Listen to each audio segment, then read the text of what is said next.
और वहीं राजधानी की आबोहवा लगातार खराब होती जा रही है। आज भी दिल्ली में एयर क्वालिटी इंडेक्स काफी खराब दर्ज किया गया है। आईटीओ क्षेत्र में PM10 का स्तर 199 और PM2.5 का स्तर 159 रिकॉर्ड किया गया, जो हवा की खराब स्थिति को दर्शाता है। इससे पहले राष्ट्रीय राजधानी की वायु गुणवत्ता बीते शनिवार को खराब श्रेणी में दर्ज की गई और वातावरण की कुल PM2.5 कणों में से 19% पराली जलाने की वजह से आए हैं। आपको बताएं कि इसके पहले के मुकाबले ज्यादा बढ़ गया है। प्रदूषण तत्वों में PM2.5 के कुल कणों में से बीते शुक्रवार को 18% पराली जलाने के कारण आए, जबकि बुधवार को करीब 1% और मंगलवार, सोमवार और रविवार को करीब 3% कण पराली जलाने के कारण वातावरण में आए थे।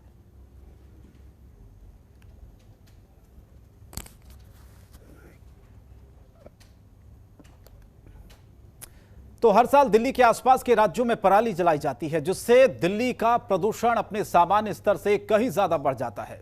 इस साल भी दिल्ली से सटे राज्यों में किसान पराली जला रहे हैं। हालात इतने बुरे हैं कि दिल्ली में 15 अक्टूबर से प्रदूषण की इमरजेंसी लगाई गई है। रिपोर्ट दिखाते हैं आपको इसी पर।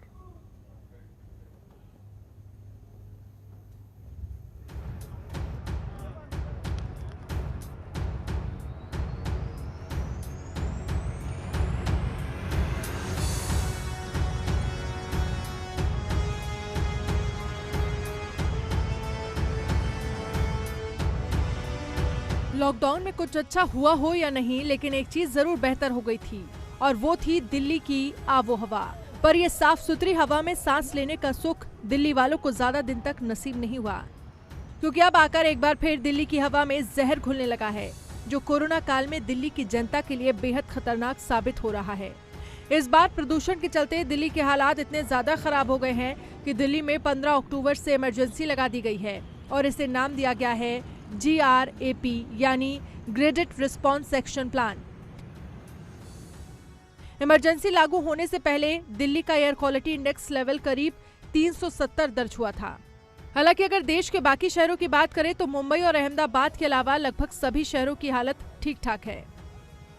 और हम देख रहे हैं कि जैसे रात को ठंड होती है तो लोग अब रात को क्या करते हैं कि जो गार्ड वगैरह हैं वो लकड़ियाँ जलाते हैं, या अपने जितने भी जो कबाड़ी लोग हैं वो अपना सुबह के टाइम अपना जलाते हैं तार वगैरह, जिससे कि धुआं पोल्यूशन बढ़ रहा है। हम यहाँ करीब 3 महीने से रेगुलर आ रहे हैं और अब डे बाय डे पोल्यूशन बढ़ जा रहा, फील होता है। मतलब पहले जो फील नहीं होता था साइकिल चलाते वक्त, अब फील होता है। जो ये पराली वगैरह जो जला रहे हैं, इसकी वजह से जो ये बहुत अच्छा काम किया दिल्ली सरकार ने। जो ये डीजल जो इंजन जो चल रहे थे वो बंद किए हैं, तो मुझे लगता है कि इससे थोड़ा फ़र्क आएगा। और ये जो किसान जो पराली जला रहे हैं, अगर ये इनको जलाना बंद कर दे तो काफ़ी इफेक्ट आ जाएगा। वहीं दिल्ली को लेकर केंद्रीय प्रदूषण नियंत्रण बोर्ड यानी CPCB की वेबसाइट के आंकड़ों के मुताबिक दिल्ली के प्रदूषण में पराली का योगदान 19% तक बढ़ गया है और इसमें 13% तक की बढ़ोतरी हुई है। साथ ही पंजाब और हरियाणा के कई क्षेत्रों में पराली जलाने की घटनाओं में भी काफी बढ़ोतरी देखी गई है। एक अनुमान के मुताबिक आग लगने की घटना 822 के पार पहुंच चुकी हैं और अब इसको काबू करने के लिए फायर डिपार्टमेंट ने कमर कस ली है और रोकथाम के लिए एक ड्राइव की शुरुआत की जा रही है और इसके अंदर 13 प्रदूषण हॉटस्पॉट पर पानी का छिड़काव किया जाएगा।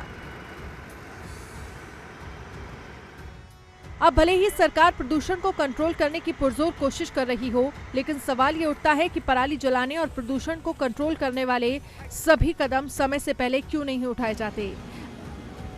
आखिर क्यों दिल्ली के दम घुटने का इंतजार किया जाता है?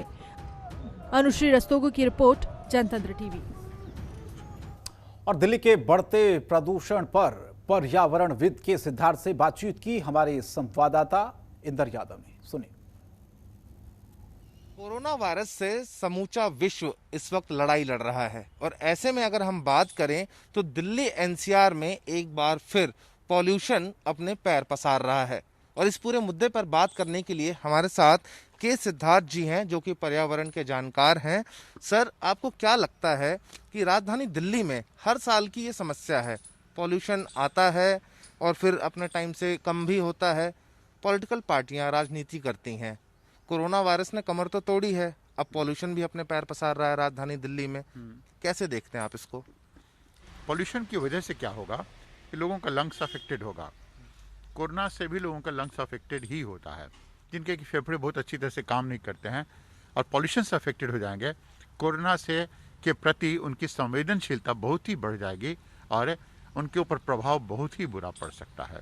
तो सर और वैसे भी जाड़े का समय है, इस समय कोरोना ऐसे जितने भी बैक्टीरिया वायरस हैं उनके बढ़ने के आसार सबसे अधिक हो जाते हैं।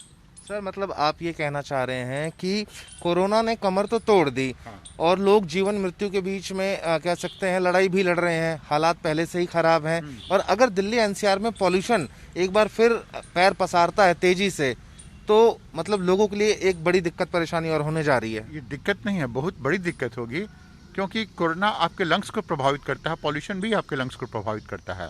अब पॉल्यूशन आपके लंग्स को कमजोर कर देगा और कोरोना का आक्रमण और भी तेज हो सकता है। एनजीटी ने कई बार केंद्र सरकार, उत्तर प्रदेश सरकार और पंजाब, हरियाणा कई बार तलब किया पराली के मुद्दे पर, लेकिन हालात जस के तस रहते हैं। अभी भी अब ये कहा गया है कि जो किसान हैं उनको अवेयर किया जाए। ये कई सालों से चला आ रहा है सर, लेकिन हालात जस के तस हैं। किसान पराली जला रहे हैं, कोई पकड़ा गया तो उनके ऊपर जुर्माना लग रहा है, लेकिन पॉल्यूशन तो वहीं का वहीं है सर। स्मोक टावर लगाने की बात की जाती है, अरविंद केजरीवाल ने बोला था स्मोक टावर लगाएंगे, खत्म करेंगे, लेकिन हालात वही है सर। हाँ, इसमें बदलाव नहीं आ सकता है। क्यों? क्योंकि जो पराली जलाने वाले किसान हैं उनको इनकरेज करना वोट बैंक का काम करता है, वो नियंत्रित नहीं करना और वो लोग उनको वोट देते रहें, यह सरकार के वहाँ के सरकार के लिए फ़ायदे का काम होता है। अगर सरकार स्ट्रिक्ट हो जाए कि नहीं ऐसा नहीं करना है तो किसान क्या करेंगे, उनको वोट ही नहीं देंगे, इसलिए वो काम करते हैं ऐसा। अगर से यहाँ पर वो लोग स्मोक टावर लगाएंगे, सबको नियंत्रित करेंगे, मशीन लेकर आएंगे, जाहिर खरीद बिक्री होगी तो उनको ही फ़ायदा है। तो सभी तरह से लोगों को फ़ायदा है, जो सत्ता में उनको फ़ायदा है, जो सामान्य लोग हैं उनको नुकसान ही नुकसान है। तो सामान्य लोगों की कोई बात नहीं सुनता है, उनकी बात कोई करता भी नहीं है। शुक्रिया सर तमाम बातचीत के लिए। तो ये हमारे साथ के सिद्धार्थ जी थे। कोरोना ने पहले से ही लोगों की कमर तोड़ी हुई है, लोग परेशान हैं, अस्पतालों के हालात लगातार खराब होते जा रहे हैं और ऐसे में अब दिल्ली एनसीआर में एक बार फिर से पॉल्यूशन अपने पैर पसार रहा है। दिल्ली में हवा की जो गुणवत्ता है वो लगातार खराब होती हुई दिखाई दे रही है।